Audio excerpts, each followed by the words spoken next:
Hey everybody, it's Rob Wilds. Thanks for listening to the Smells Like Hope podcast. If you believe in the cause of recovery, then please hit the like, hit the subscribe buttons.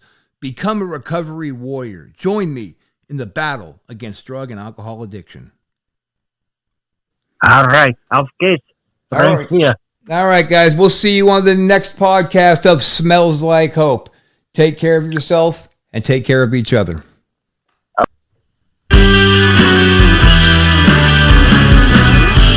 Welcome to another edition of the Smells Like Hope podcast, the podcast dedicated to shining the light of truth on the disease of addiction. I am your host, Rob Wilds. I'm a 20-year professional wrestling veteran, and I'm also an addict. Joined by special guests, we are going to share with you our stories of recovery, of inspiration and hope. Because, my friends, no matter how dark the road you're on, there is always hope.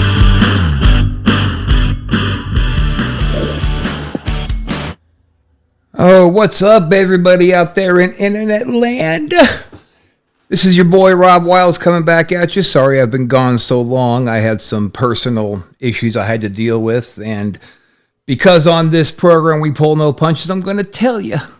My mother had to undergo a heart procedure, so, I had to weigh out priorities, and for the past few weeks, the priority's been taking care of her. But also, you guys know that on this podcast, I don't record episodes just for the sake of gathering content and just having something out there just for the point of having it out there. Fuck that. Let the other guys do that. I'm going to bring to you the Smells Like Hope podcast when I find something relevant that might help you. And that's what we're doing here today. Set up in my brand new studio digs. I hope there's not too much of an echo. And if there is, fuck it, this is free, right? So, I have an awesome guest today. And a quick spoiler alert. He spent 4 years in a German prison. And he wanted to hang on to some anonymity tonight. Yeah, I can say the word. So tonight, for the sake of the program and his anonymity, we're going to call him Colonel Hogan. And he's with us now. Everybody, Colonel Hogan! Thank you. Oh, yeah. Thank you. What's up, brother? How's it going? Oh, God. Don't get me started.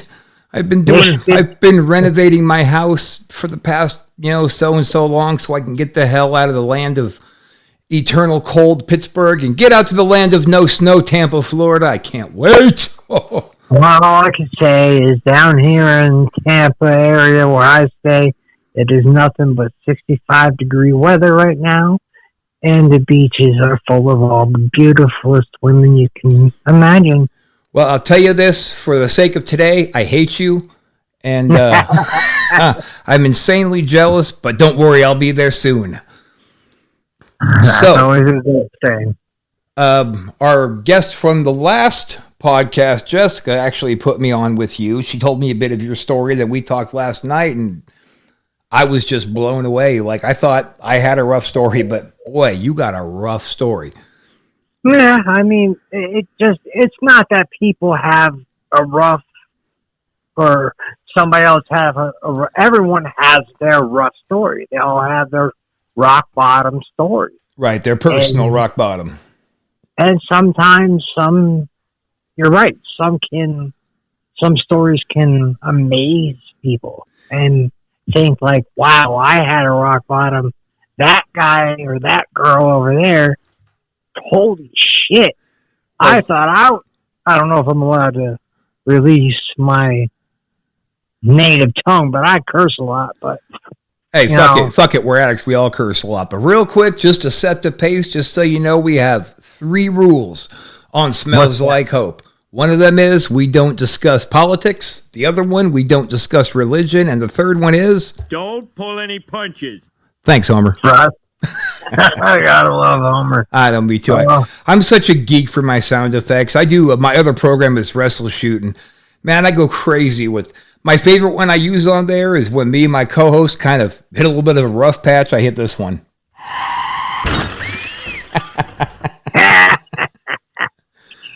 Oh Lord. So let's jump right into it.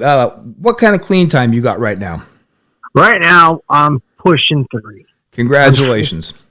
Yeah, it's been hard. It's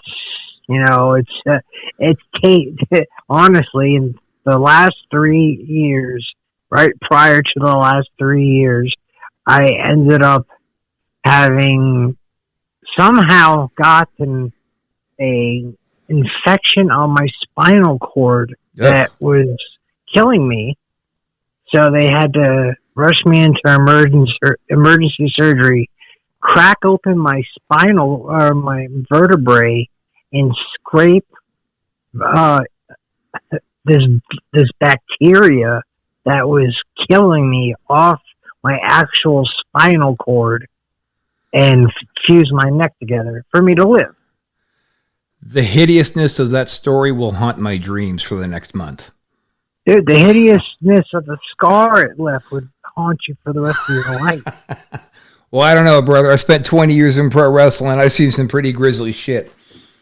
Yeah, but it's just like to think that this, I've seen some scars. I've met the Hogans, that actual Terry, and all them because I'm from this area. You just run into those guys at the movies out there. Yeah, well, not anymore. Not since all the shit with Nick and but back in the day before Brooke became all stylish, all Brookish. Yeah, I got to meet Linda. I got to meet Terry. I was a DJ here locally, and I met them at our nightclub. So it's like, it was the coolest thing ever. I'm like this 17-year-old kid meeting superstars. Hey, I met the Hulk. I was so happy. Yep. And Terry's just a cool cat, man. I mean, a lot of people would go online and be like, "Oh, Hulk Hogan wouldn't sign my autograph." Well, you know what? Hulk Hogan's just a dude, man. You never know what kind of day he's having, but for the most part, Terry's a cool cat. Exactly. You cannot expect somebody to always be on. Exactly. Yeah. They have to have off time. So anyway, this is not Wrestle Shoot. This is Smells Like Hope. Let's go with that. So you talked about wrestling, and I forgot. Don't feel bad, man. When I get out there, we'll sit down. We'll talk about wrestling all night. That's my jam. Rock on. Let's talk about the good stuff, then. Yes, sir. So, all right. 3 years, and you told me yesterday that you were struggling a bit with, getting clean and staying clean by following the steps in the big book. So how did you do it? Well, let's see. I did a couple of the basics that they said. Change people, change places, and change things. Right. Well, and I did. Well, what happened was I ended up having I got a MRSA infection that went from my knee to my back to my neck and to my shoulders. Well, when they did the MRI, they said, "Oh, your heart's inflamed, blah, blah, blah, blah. You have endocarditis." They took my heart out and replaced the valve, put my heart back in, and said, if you continue to live this life, you're dead. Done. Yeah, you're done. Yeah. And they said, what we're going to do is only going to be able to fix you for maybe 5 to 10 years. If you don't prove to us in that 5 or 10 years, we're not going to put a mechanical heart in for you. They're basically saying they're just going to let me die. So I had to take that option or take that information that they told me and just say, yeah, I've done all these stupid things, been to prison, done all this shit. And now, like, if I continue to do this, Chris ain't going to be, and Hogan's not going to be here. Colonel Hogan, damn it. Colonel Hogan's not going to be here much longer. So it's like, I had to smarten up finally because, I've had rock bottom. I've been to treatments 100 times, over 100 times. I've tried those steps. I've tried everything. And it's just certain things work for certain people. And, I've heard good stories, but I've also heard stories that just made me want to go out and be stupid again. And people, you got, like they say, find a home group, do 90 and 90. Well, that is good and all, and it will help a lot of people, but there are just those people that need a different way. I mean, they have to try to find their meaningful way to stay clean. I was told I was going to die, so that kind of, said, hey, do I really want to die? What's funny about that? Well, ironic, let's say, not funny, but when you're using, people in your life all around you are telling you, dude, you're going to die. You're going to die. And you're taking that information in and you believe it, but you're like, yeah, but that's not going to be for, a long time. And I got control of this. But when a doctor says, like, yeah, literally, we're not going to fix your heart and you actually are going to die, like, that's a different kind of, dude, you're going to die. Yeah, that is. And that's unfortunately, a lot of people don't get that. They don't get that chance. And they end up, I just heard, unfortunately, in the last 2 days, I've heard of a couple of good friends of mine, they're 6 feet under now too. Yeah, I'm since this pandemic started, I don't know if I told you this or not, I'm coming to the end of a stint with drug court. I got 2 months left, but congratulations. Thank you. But since this pandemic started, they've had to kind of put the kibosh on people going to court, and POs were no longer allowed into your house to drug test you. Just all these limitations were put in. All these people that I pled into drug court with, so many of them are on the wrong side of the lawn now. Because they say, oh, well, they're not going to check on me for a few months, so I might as well get high. They give themselves permission. They act like the court gave them permission to get high, and then they try to party like they used to, like they still had that same tolerance, and bam, that's their last time. Exactly. It sucks. It sucks. Yeah, and what really happens, and I'm gonna name names. Not name names, but it's who's it. All right, forget the politics. Yeah, it ain't politics. It's just the fact that the doctors just wanted money, and that's how it all started. A stupid freaking car accident so many years ago led to all of this, because you go in there, and what do you think? A doctor takes that stupid Hippocratic oath, and you think that a doctor's there to help you. Well, the first thing he gave me was 300 pills. Yeah. Well, that's how they did it back then. They throw pills at you. And then they got hammered down on by the law saying, hey, you can't keep doing this. So then all of a sudden they go, sorry, no more pills. I know I got you hooked, but now fuck you. Exactly. And then that's what happened. That's when, everything, went wrong and got caught doing stupid things in stupid places, and just, ended up in Well, let's talk about that. Let's talk about kind of a timeline of that, how you ended up there. All right, let's go for it. After you, brother. All right. Well, let's say back in the it's been so long now. I'm probably going on 20 years now, roughly. I was 14 and I had some really traumatic issues. I lost my girlfriend in a car accident, and she died in my arms. So, that's kind of hard for a kid to deal with. So, I started drinking and just smoking weed. Just being a little, rebellious kid and not giving a fuck about nothing. And trying to forget. Exactly. That's the whole reason I kept using was to forget the issues that I've had to deal with, the pain that I've had to go through. And so I just, started pounding down whatever I could. And then, of course, I'm going through high school and we start getting, LSD and, mescaline. And I'm loving that because, Man, I remember those days. Jesus. That was like a long time ago, mescaline. That's old school. Yeah.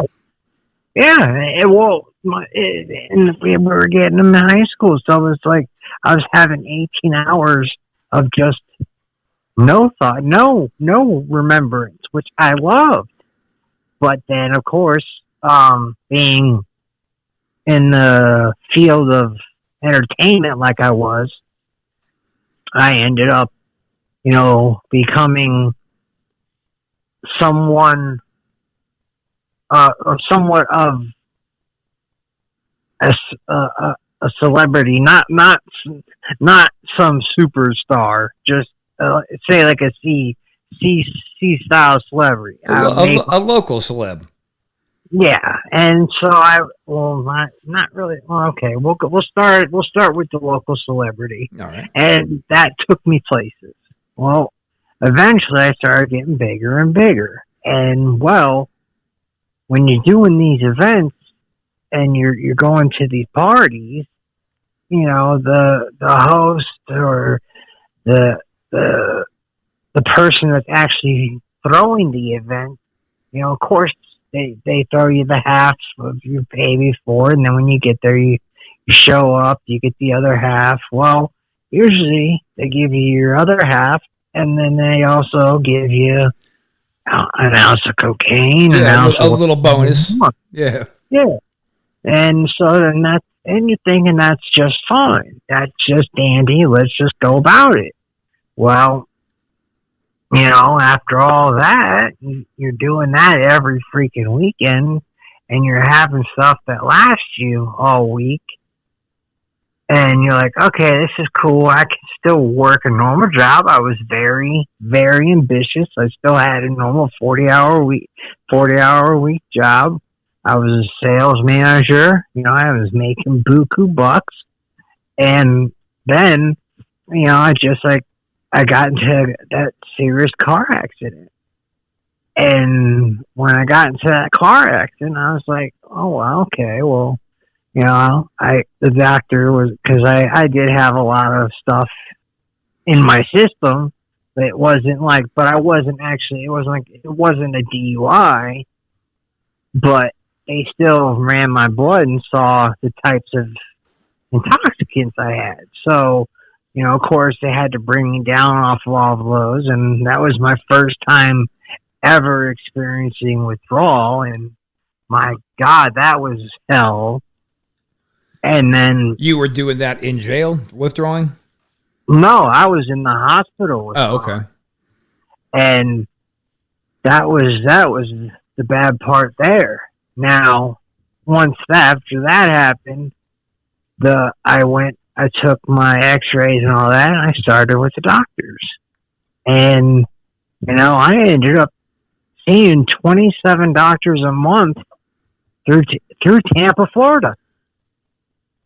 And I'll tell you now, basic write-off was 240 pills of those oxys from each doctor. Oh, plus a bunch of other stuff. Xanax, Soma, Dilaudid, and some even gave me Oxycontin, and then also methadone. So I was getting that from 27 different doctors every month. So when I was having all that, I don't even know how to say it, that because it basically is money. Sure. Pills. Yeah. Having all that extra money made me become such an arrogant asshole. Like I was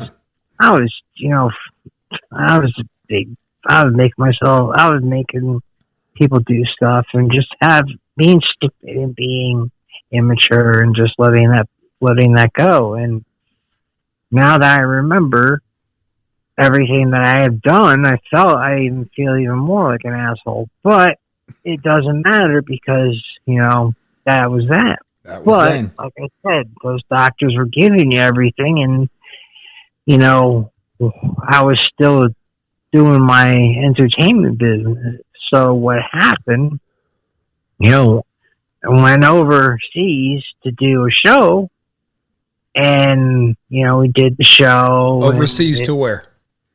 We went to Amsterdam. Okay. So, we went to Amsterdam. We were having fun at a festival. And then we heard there was another one up in Germany. And I actually had another friend that lived in Germany. And I decided to hit him up. And he's like, yeah, come on through. And, we ended up coming through. Well, we got off the train, and unbeknownst to me, there were canine dogs, sniffing luggage. Well, I'm like, all right, well, so these dogs were sniffing everybody's luggage, or was it random? Yeah, everyone that was disembarking the train was, because dogs can smell anything like 1,000 feet away or whatever they say. Yeah. So I'm walking. I got my overnight backpack on.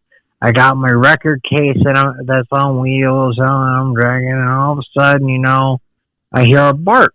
I'm like, I'm just already nervous as fuck because I know what I have. Which was what? It was a pound of heroin.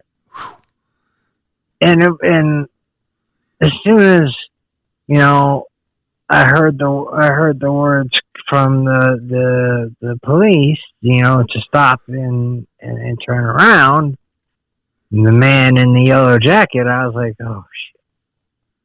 So I stopped. I turned around. I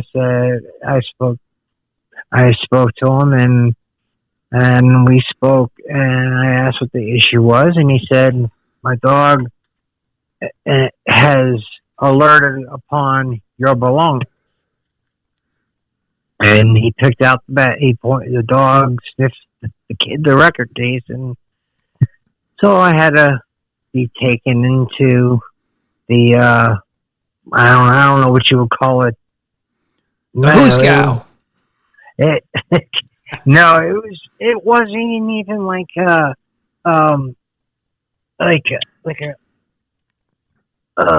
you were taken to a holding center. Not even that. It was just like an area with a table in it, and that's it. And they empty out all my other suitcases first, and they find nothing. Well, they finally go to the records, which the dog alerted on first. And at first they didn't think anything was wrong, but, they said, can we go ahead and empty this out? I said, sure, go ahead. Well, they pulled out all the records, and there was actual compartment under where the records sat for, extra styluses for right. DJ needles and stuff. Not for heroin. Not for heroin, but for music. And it was just big enough to hide about what I would need personally because I was feeling pain. And they said, wow, what's this? I said, nothing. It's heroin, asshole. Fuck. I was trying to play it off, of course, I finally had to cop to it because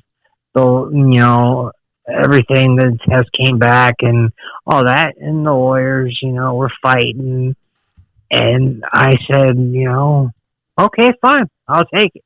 I'll take your time, because I did it, but I'm not going to take it as a trafficking charge or an intent to distribute charge because it was only for fucking personal use. You know, I was across seas. I couldn't call my doctors and say, hey, I need you to, FedEx me some Roxy's because that shit ain't going to happen. Yeah. So I needed something. I got something in a city along the way. And, well, because I got it, I enjoyed it a little on the train, and it was great. And then when they found it, because it was such a hefty load, of course, they thinking, oh, this guy's he's trafficking, he's smuggling all this drugs. So, I had to go to prison, unfortunately. And this is in Germany, a German prison. It ended up being in East Hamburg, Germany. And I was just like, it used to be called, I even tried to look it up to get the exact rating of the name, but I really couldn't because it's actually been closed now. They closed it down in 2016. This happened in 2008, 2007, but they called it Billwarder. It was actually Justin Bull Zangenzolt. That was the actual name of it. And my God, dude, you think like Sarasota County or Bob Barker Company that supplies all the bedding and shoes and shit here in the States is bad? No, you get a sheet, you get a mat that's got God knows what blood on it because of the stabbings. And the years spent in there, I was stabbed 3 times. I went, I had to do extra time for, my roles in some alleged things that happened. Oh, it's all over now. You don't have to say alleged. Oh yeah, well, yeah, some retaliation, right? And it's just it was such a journey that like I never thought I could do it. I never, and after finally getting out, I come home and I still have family and they're all here for me and everything. And the first thing I fucking do, I go out looking for drugs. Like it didn't stop. Being in prison, getting stabbed, wasn't even a fucking rock bottom. I had to fucking detox in there. Well, the shitty thing about a rock bottom is there's always a sub bottom. There's always a next bottom. They never tell you that. They never tell you that in recovery. They always say you're going to hit rock bottom. And that's it. They never say there's something lower or there could be something lower. I'll tell you, my second time in front of the judge for the possession with intent conviction I took, she still gave me a love shot, said you're going to go on probation for, a year, but you're also going to go to rehab. So she sent me to rehab, and I was pissed because I didn't want to be there. But, that goes right back to speaking on the sickness because I wasn't out of rehab for 2 days before I had an ounce of coke in my pocket. Right. Yeah, the same thing happened to me after all that. I cast, once I got home and, did my bid, I got back into the doctors again and I was seeing, I started seeing 5 doctors. I figured, okay, let's bring it down a little. Let's not go crazy like I did. And, well, I started seeing 5 doctors. Well, okay, it's not so bad. Well, this is when that stupid E-Force, they call it E-Force, where, you can see what a person has filled recently within the last year. Okay. This is a system they were building in Florida because they were realizing Florida was the epicenter of the pill issue, because we had a pill mill on almost every corner where you could go to the doctor, pay $200, fill your prescription there, and be out of there within an hour. So what they started realizing that Florida, because I'm serious, you would go to this doctor, you go to one of my doctors, you would see a plate, a car, the parking, the license plates from Kentucky, Virginia. I mean, every fucking other state. So, and of course, DEA is watching every one of these fucking places because they know illegal shit's happening, but they can't prove anything yet. So they figured they'd start E-Force, which means that every time you fill a prescription, a doctor it'll show a red flag if say you weren't filling, if say you right now went out to get a prescription of something stupid, or Percocet 5, and 27 days later you went to another doctor and got the same prescription, you would get red flagged and arrested for doctor shopping. Huh. That was the whole thing, is because by law, but they changed the law that you cannot fill another prescription, or I mean the same type of prescription from another doctor within a 28-day period without it becoming a Class C felony. Wow.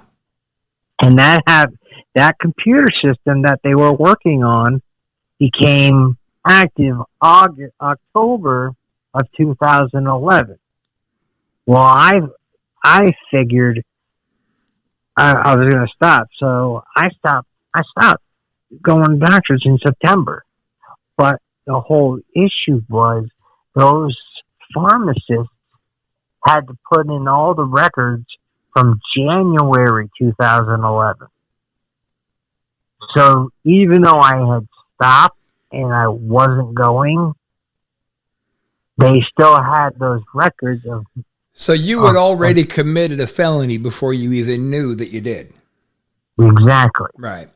Okay. And so, of course, on the news, Kingpin, blah, blah, blah. So I go in front of the judge, which actually was since you were talking about drug court, they, how they started down here. I was in front of Judge Owens, and he's the greatest judge alive. The state's attorney. That's what I say about Judge Nahas out here in Allegheny. Just the best judge out there, the most compassionate I've ever known.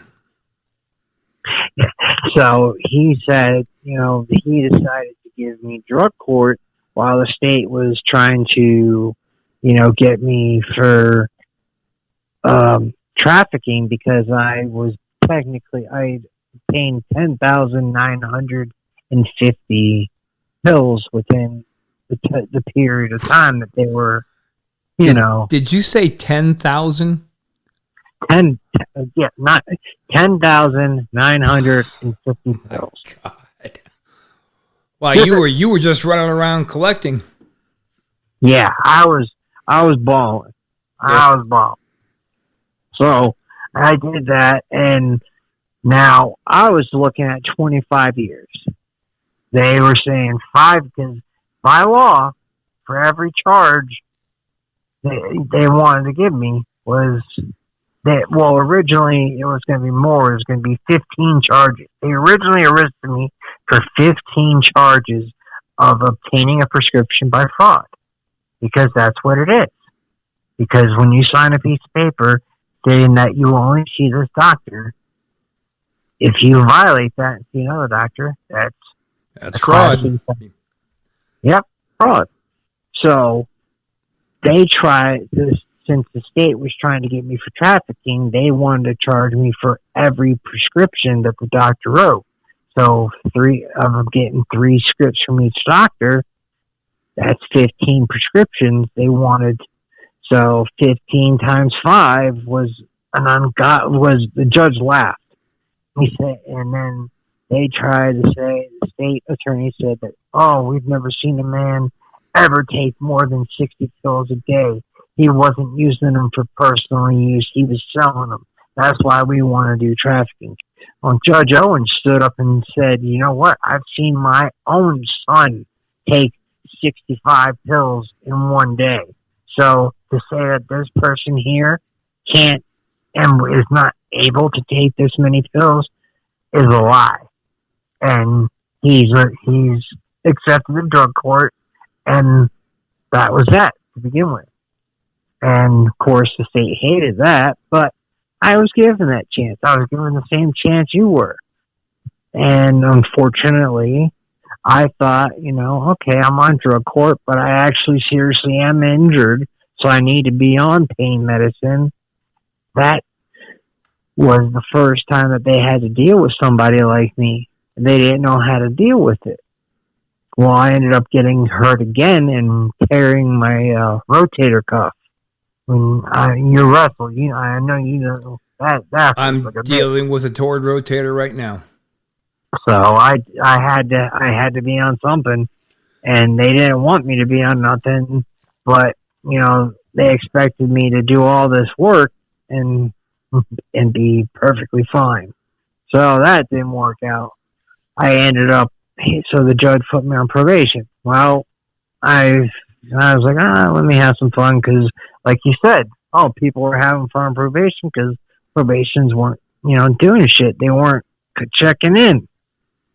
And finally that came to bite me in the ass, and I got caught, and I ended up doing 2 11/29s back to back in county jail. So just so people out there listening, that means 11 to 29 months. 11 months, 29 days. Oh, okay.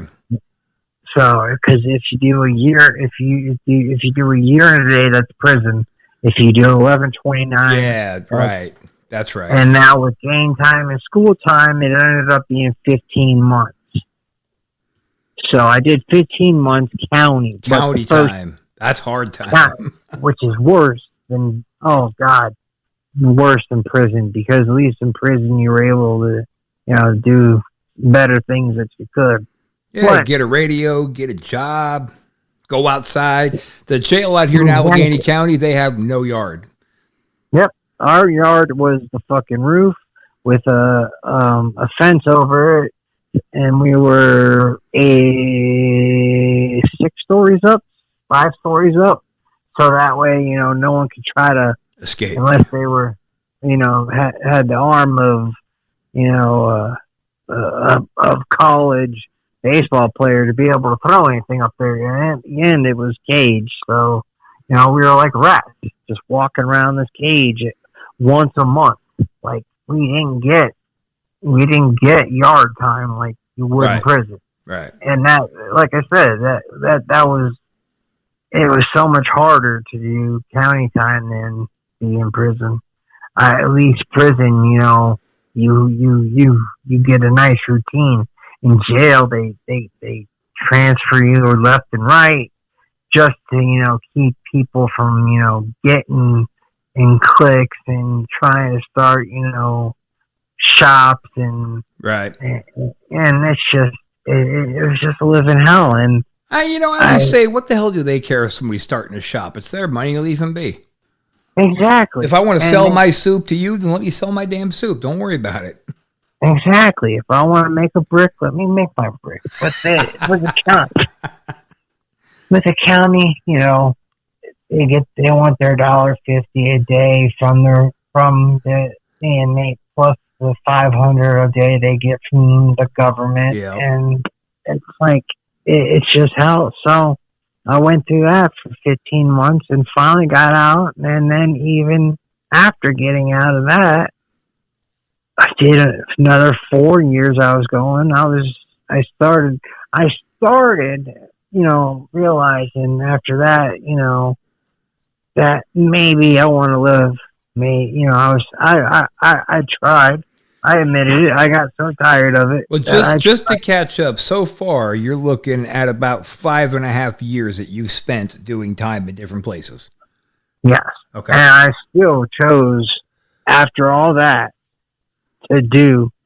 I mean, there was stuff when I was younger, but I won't talk about that. That you can add to if you want, but that's 2 years of stuff that happened I won't talk about. Okay. But yeah, so you could put 5 if you want, but technically it was closer to 7. But I did all that, and I still. And you, by the time you hit this 7 year of how much time you've done, how old were you? I was I was what 30, 32. Okay. So after all the times that I had spent out, I still wanted to, and So far you spent about what 20% of your life behind bars. yep. Okay. And I come out, and I'm still wanting to use. That's the disease. And so, and I start, continuing to use, and then I start getting that little, there, I don't know, I'm sure a lot of the listeners will tell you this, that they think that they'd be better off not around. And I thought the same thing. I tried a few times to take that shot, to make that shot my last. And Well, I'll tell you on that point. I mean, yeah, I know that exists when you're in heavy use, serious addiction mode. Yeah, you think that if I overdose, then people would be better off. But I have found that happens a lot more to people in early sobriety because they feel like they've done so much damage to everybody who cares about them, and nobody will ever forgive them, and I'm never going to get out of this hole. And that's what scares me the most are those people, because they don't even have their escape anymore. They're trying to get away from that, and they're convinced that, nobody's going to miss me when I'm gone. And I have lots of one-on-one conversations with people about that. yeah, and it's true. I mean, Well, no, it's not true. It's just how they feel, but it's not true. I felt the same way though. Right. Like my first year of sobriety, I felt that way. I was like, well, things are supposed to be different. They're not different. What's the fucking point? It was hard to get through that first year because I was like, why am I still trying to stay sober when nothing's changing? And that's what a lot of people are going through. And I lost my best friend and his brother because, they were so tired of going through the same cycle. Okay, they're going to get high for a while, then they're going to do that Suboxone bullshit, and then, stay clean for a couple months, then go back on, and then it just kept going around and around. And finally, one passed, and the other said, you know what, I can't live without my brother. 2 days later, he purposely overdosed so he could be up in heaven with his brother. So it's like a lot of people have these issues that aren't just drug related. They're mental related. They're mentally related that they need the help. Of course. That's why every rehab center out there does the dual diagnosis. Yeah, they try. Well, they try. The ones around here, unfortunately, don't care about that because now the states are just giving them money to fill the beds, and as long as the beds are full, they're getting paid. They don't. They'll go through their spiel and stuff, but they don't care. It's just a freaking revolving door to them. Because every time you come back, they're still going to get their $500 a day. Well, that's unfortunately true, but you can't put that stigma for all rehab centers. Well, I know. I'm not saying all of them. I'm saying the ones around here. Because I went to 2 in Pennsylvania. The court sent me to one called Greenbrier, which I felt I didn't want to be there in the first place, which is why I didn't get anything out of it. But looking back on it now, I can see how Greenbrier was a revolving door. When I decided that I was going to take care of myself and get clean, I went to Gateway. Right. And they truly cared there. And I got out of there and it stuck.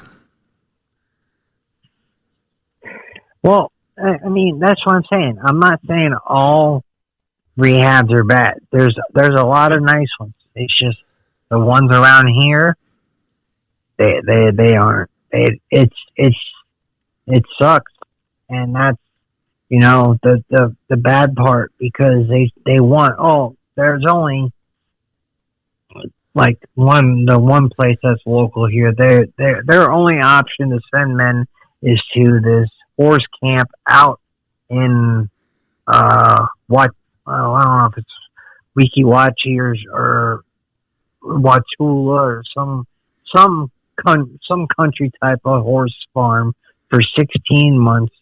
Ooh. Or 18 months. A labor camp. Yeah, pretty much. And then they'll send the women down south. That's it.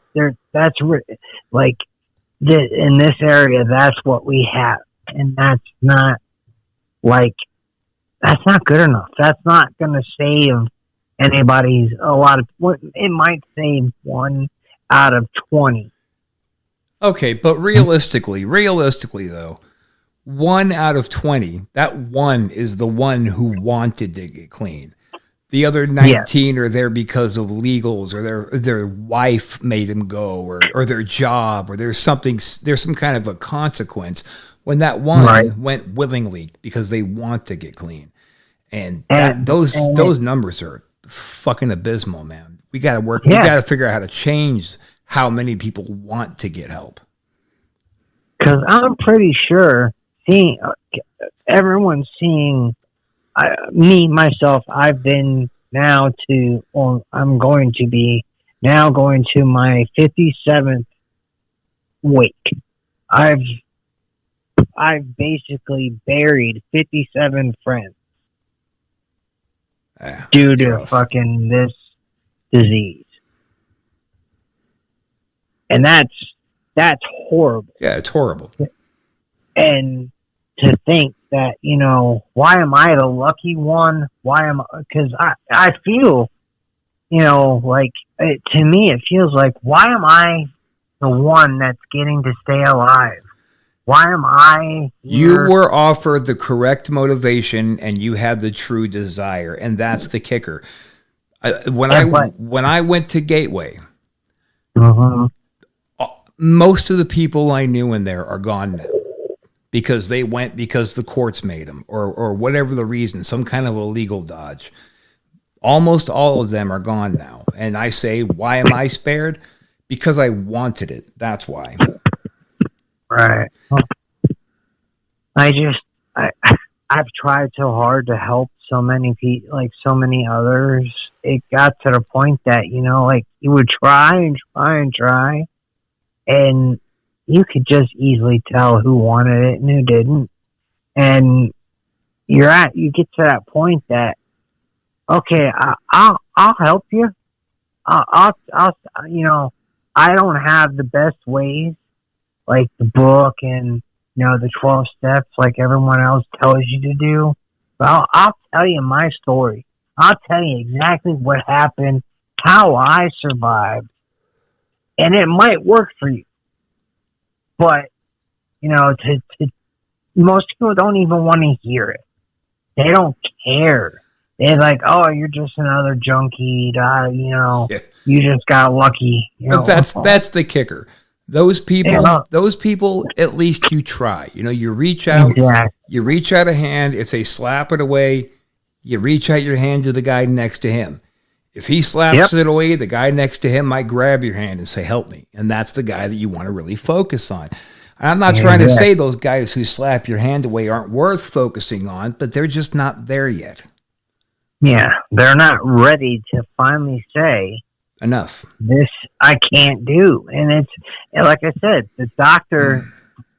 when the doctors are telling me I'm dead if I don't stop, that's scary. That's that Oprah Winfrey aha moment. Yeah.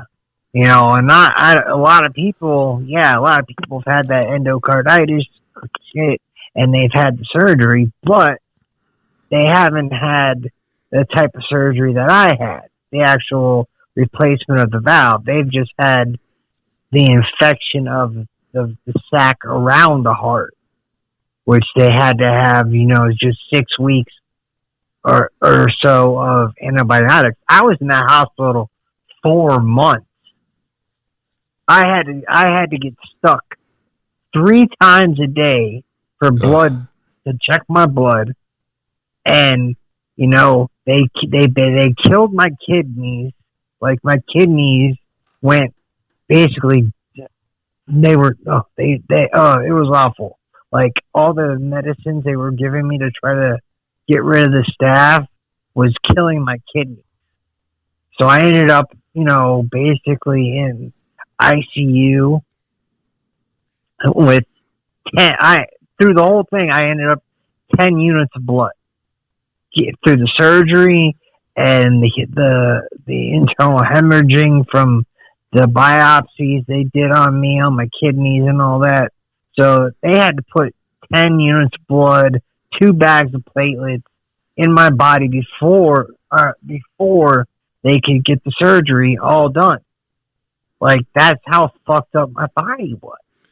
My body was telling them that we don't want you. This body doesn't want you to fucking do this surgery, but I'm sitting there doing everything the doctor said. I'm like, I'm doing it, and the doctor sees me. The doctor knows that I have all these chronic issues, so I do. At the time, I had to have some pain medicine. I actually came from a facility, and they just caught me with 105 fever and took me to the emergency room, and that's what brought all that on. So like I said, I spent 4 months in that hospital, and finally, when the heart surgeon comes in and tells you, "Hey, if you continue this shit, I'm not going to fix you, so you can go ahead." Because there's no point. Yeah, exactly. He wasn't going to fix me. He wasn't going to give me any antibiotics. He was just going to let me go, which meant I would have been dead in a month. He said, "Oh, that's what he said." He said, "You can either die in a month or listen to me, do what I say, and work with me, and we can have this. You can survive." And sometimes that's what you need.